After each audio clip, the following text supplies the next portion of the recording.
Hi, I'm Dani Walker. You're watching Pageant Access, and today's episode is about Miss 52.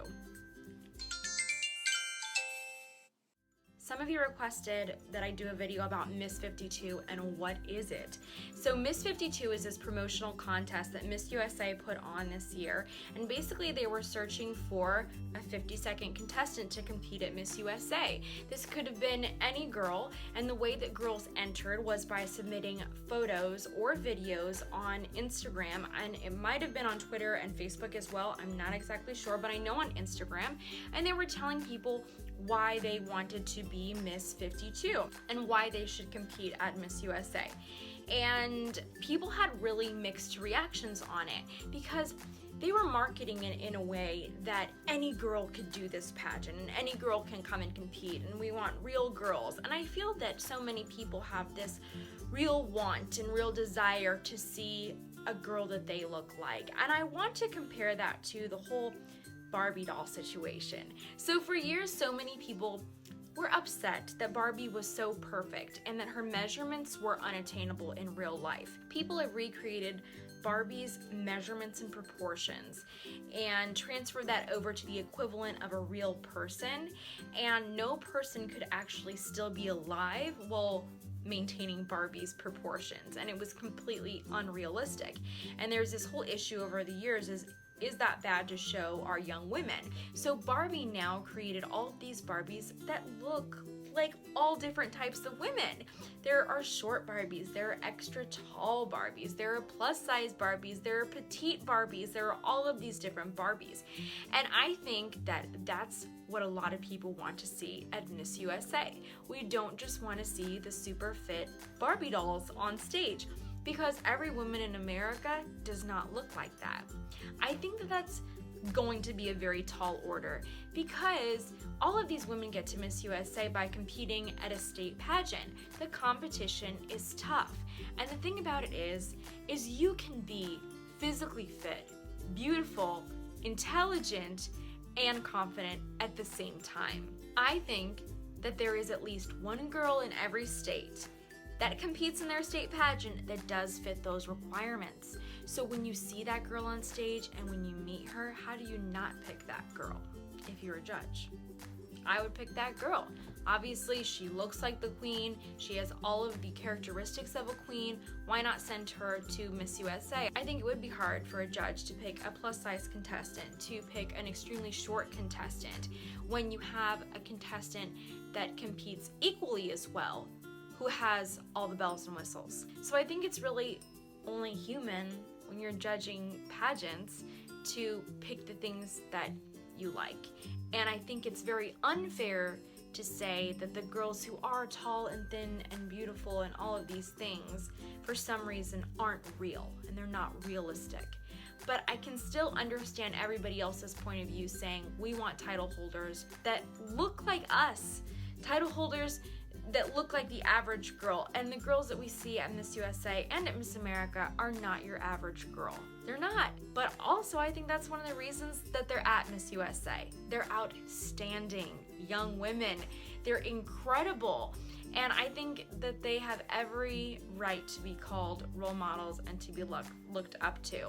They marketed this contest, Miss 52, as a way to bring girls into pageants who are quote-unquote real girls, or what most people say are real girls. Essentially a girl that isn't a pageant girl. They came up with all of these votes and everybody got to vote fan favorites, all these different things, and they come up with a top 10, and there's all of these average girls. And I don't mean average in the sense that they're not amazing. I mean that they're not pageant girls. And the girl that was selected to be Miss 52 happened to have been a pageant girl. She competed for, 5 years, I think they said, 4 or 5 years at Miss Oklahoma. She was first runner-up twice. She was first runner-up to Olivia Jordan the year that Olivia won Miss USA, obviously. And when Olivia won Miss USA, she took over Olivia's state title, so she still got to be the state queen. So some issues there, and definitely I would say there was a little bit of a conflict of interest. I think that in one way, the contest could have been really great and really powerful to give some other girl who's maybe never experienced pageants, or at least let the US see a girl on stage who's not a pageant girl and see how she does. I think that if you put pageant girls on stage next to girls who have no training and just throw them out there, it's also sort of unfair to the girl because she's really not going to be prepared. So when Alex was chosen as Miss 52, I was excited for her because yes, she got to be Miss Oklahoma and take over for Olivia, but she never got that chance to compete at Miss USA. And why is it wrong to give this girl an opportunity that she essentially sort of missed out on just because she's a pageant girl? To me, when I look at it, I was excited for her because she was able to fulfill this dream because she tried so hard and she really wanted this for so long. It was such a lifelong dream. There was so much that went into it. I think that really made her deserving of being Miss 52 and having this opportunity to compete at Miss USA.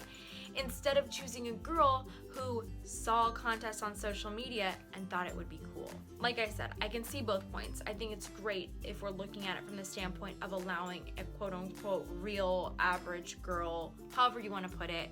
I think it's great if we see her on the Miss USA stage, give her a chance, give girls a chance to see her. But the thing is, if she cannot make it past the preliminary competition, you aren't even going to see her in the broadcast. And if you're not into pageants, then you're probably not going to watch those preliminary competitions anyways, just to watch Miss 52.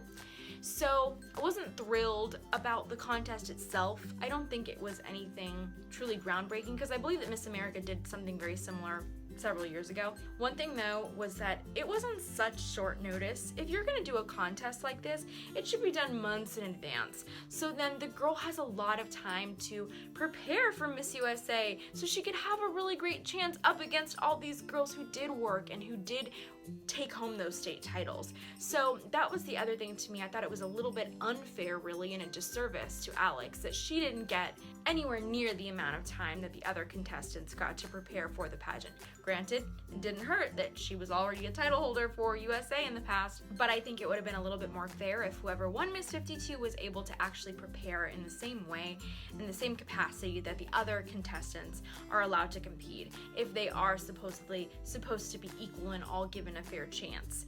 So I thought that was something that if they do a contest like that again, give the girl some advance notice, let her have a really fair chance of competing against all the other girls who have spent months and years preparing for this. I mean, you have to prepare your body, you have to prepare your mind, you have to prepare your interview, your wardrobe, everything, and it does take time. It's a self-discovery process. And I think one of the best things about pageants isn't just competing on stage, it's that process of preparing. That's where we all grow. That's where we learn so much. And then you put it to the test on stage, you see what happens, you hope for the best, and you hope that it's your day and that the judges are gonna love you and that you prepared enough and that you're ready for that job. That is kind of my thought on the whole Miss 52. I wouldn't mind seeing it happen again, especially so that Miss North Carolina, who wasn't able to compete this year because she got sick, hopefully she's doing much better and hopefully she makes a really full recovery. But it would be really great to see Allie compete next year for Miss USA, to see her get that chance. So I actually think it's kind of a cool idea to have that little extra spot at Miss USA for situations like that, for girls who kind of missed their chance, the chance that they had earned to compete at Miss USA. So I thought in that aspect, it was a really great idea, really cool thing to do. But in terms of changing pageants or what people think about pageant girls, I don't think it was effective in that sense. But then again, I think pageant girls are some of the most amazing women, the most inspirational real girls that I've ever met in my entire life. They impress me more and more every single day. And I just hope that more people are gonna see that with title holders, with the new Miss USA, with future title holders, and understand just because they're fit and they're gorgeous and they're intelligent doesn't mean that they're not real, and it doesn't mean that they're not great role models or that they're not realistic role models. Those are my thoughts on the Miss 52 contest that Miss USA held. What are your thoughts about Miss 52? What were you thinking when you heard about the contest? Did you enter it? Did you want to be Miss 52? Do you want to see it again next year? Who knows?